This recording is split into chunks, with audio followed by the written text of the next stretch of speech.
एक audio clip जिसने उड़ाए सबके होश। हमारे बीच में एक गद्दार है। बारबोसा, तुम जीत गए हो। तुमने मेरी टीम को तोड़ दिया। मैं भूल जाऊंगा कि हम दोस्त हैं। एक दूसरे से लड़ेंगे और शायद मर भी जाएंगे। क्या मिटकर फना हो जाएगी सीआईडी? सीआईडी के इस न्यू प्रोमो में हमें दिखाया जाता है कि जो दया को चिप मिली होती है एसीपी प्रतिमन के बैच के अंदर से, तभी वो बैच के अंदर से जब उसको मिलती है चिप, वो जाके इस चिप को चलाने की तैयारी करता है और वो डॉक्टर गार्गी को साथ लेकर एक ऐसे सुनसान जगह पे गाड़ी के ऊपर अपना लैपटॉप ला के इस चिप को चलाने के लिए जब ऑन करता है तो उसमें एसीपी प्रतिमन का एक पैगाम होता है जिसमें एसीपी प्रतिमन कह रहे होते हैं कि सीआईडी में एक गद्दार है जो मेरी जान का दुश्मन है और आई गैंग का साथी है। हमारी ही सीआईडी टीम में जो काफ़ी सालों से हमारे साथ काम कर रहे हैं उन्हीं में से एक गद्दार है। तभी एसीपी प्रतिमन कहते हैं बारबोसा को कि बारबोसा तू जीत गया। तूने मेरी सीआईडी में से पहले एक गद्दार निकाला जो कि एक श्रेया थी और दोबारा एक गद्दार कर दिया। अब इनमें से कौन गद्दार हो सकता है, लेकिन हमें दिखाया गया कि एसीपी प्रतिमन कह रहे हैं कि बारबोसा तुम कामयाब हो गए, मेरी सीआईडी के एक एक मेंबर को आपस में लड़ा दिया। जैसे दया अभिजीत और अभिजीत दया की दोनों की आपस में लड़ाई, चाहे वो पंकज और पूर्वी की लड़ाई। जब दया ने अभिजीत पे इल्ज़ाम लगाया तो पंकज को इस चीज़ का काफ़ी गुस्सा आया और पंकज ने अभिजीत के डिफेंस में सबूत पेश किया और पूर्वी और पंकज की लड़ाई हुई और पूर्वी को पता लग गया कि दया ने हम सब के ऊपर हम सब की जासूसी के लिए खबरी हायर किया हुआ है और ये सब एक दूसरे की जासूसी में लग चुके हैं। अब इनमें से न जाने कौन होगा गद्दार। हो सकता है वो दया गद्दार हो, अभिजीत हो, डॉक्टर सालुखे हो, पूर्वी, पंकज, डॉक्टर गार्गी, अवनी, भूमि, इनमें से कोई भी हो सकता है। जहाँ तक दिखाया जा रहा है ये सीआईडी में पुराना गद्दार है।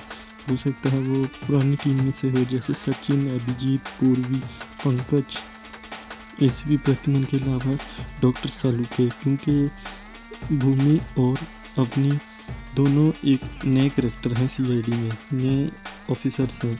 और जैसा कि बारबोसा ने बताया कि तुम्हारे पुराने ऑफिसर्स में से कोई मेरे साथ मिला हुआ है जो गद्दार है। और अगर आप सीआईडी के मेकर्स की एक्सपोज वीडियो देखना चाहते हैं उसका मैंने लिंक डिस्क्रिप्शन में दे दिया है। और अगर आपने अभी तक हमारे चैनल को सब्सक्राइब नहीं किया तो कर लिया करो और वीडियो को लाइक ज़रूर किया करो और कमेंट में बताया करो कि नेक्स्ट वीडियो का टॉपिक क्या होना चाहिए। और हमें ये भी पता लगता है इस प्रोमो में कि आने वाले वक्त में जल्द ही बहुत जल्द 2 ट्विस्ट आएंगे सीआईडी टीम के अंदर। एक तो एसीपी प्रतिमन कम बैक करेंगे क्योंकि एसीपी आयुष्मान जिनको दिखाया गया है कि वो एक नेगेटिव कैरेक्टर है स्टार्टिंग में, लेकिन अब वो पॉजिटिव कैरेक्टर के दिखाया गया है क्योंकि वो एसीपी प्रतिमन के ख़ास खबरी और स्टूडेंट निकले जो कि एसीपी प्रतिमन को बताते हैं कि आपकी ही टीम में एक गद्दार है जो कि आपको मानना चाहता है। तभी एसीपी प्रतिमन को ये बात सुन के बिल्कुल भी यकीन नहीं आता कि हमारी ही टीम में कौन गद्दार हो सकता है जो कि बारबोसा के साथ मिला होने को तो कुछ भी हो सकता है। दया हो सकता है क्योंकि दया सीआईडी सीज़न 1 में श्रेया की वजह से, क्योंकि श्रेया को भी अभी तक जेल में रखा गया है और उसकी बेटी को दिखाया गया था सीज़न 1 में जो कि अभी तक बारबोसा के पास है, अभी तक उसको रिहाई नहीं मिली। हो सकता है ये दया गद्दार हो या अभिजीत, क्योंकि अभिजीत की 2 वजूहात हैं। एक उसकी बेटी श्रेया जो कि हमें इसी सीज़न के एपिसोड नंबर 1 में दिखाई गई जो किडनैप हो चुकी थी। किसकी वजह से हुई? एसीपी प्रतिमन की वजह से। उस वीडियो का लिंक भी मैंने डिस्क्रिप्शन में दिया हुआ है। बाकी कौन गद्दार हो सकता है आप अपनी राय का इजहार कमेंट्स बॉक्स में करें।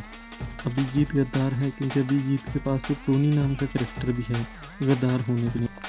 हो सकता है अभिजीत गद्दार ना हो, टोनी भी ना हो और अभिजीत का असल कैरेक्टर है वो भी गद्दार ना हो। होने को पूर्वी भी हो सकती है, पंकज भी, क्योंकि उनको पैसे का थोड़ा इशू है। डॉक्टर सालुखे को हो सकता है वो भी गद्दार हो, वो कुछ वजूहात जैसे कि हमें एक एपिसोड में दिखाया जाता है कि वो अपनी भतीजी को बचाने के लिए केस में गड़बड़ करते हैं, और हो सकता है सचिन गद्दार हो, क्योंकि सचिन के पास भी सीज़न 1 में एक वजह थी जब उसको एक लड़की से मोहब्बत हो जाती है, लेकिन वो कुछ वजूहात की वजह से उसकी शादी नहीं हो पाती। इसलिए हो सकता है कोई भी गद्दार हो सकता है। एसीपी प्रद्युम्न ने अपने बेटे को खुद ही अपने हाथों से गोली मारी थी। हो सकता है एसीपी प्रद्युम्न को अभी तक वो चीज़ ना भूली हो।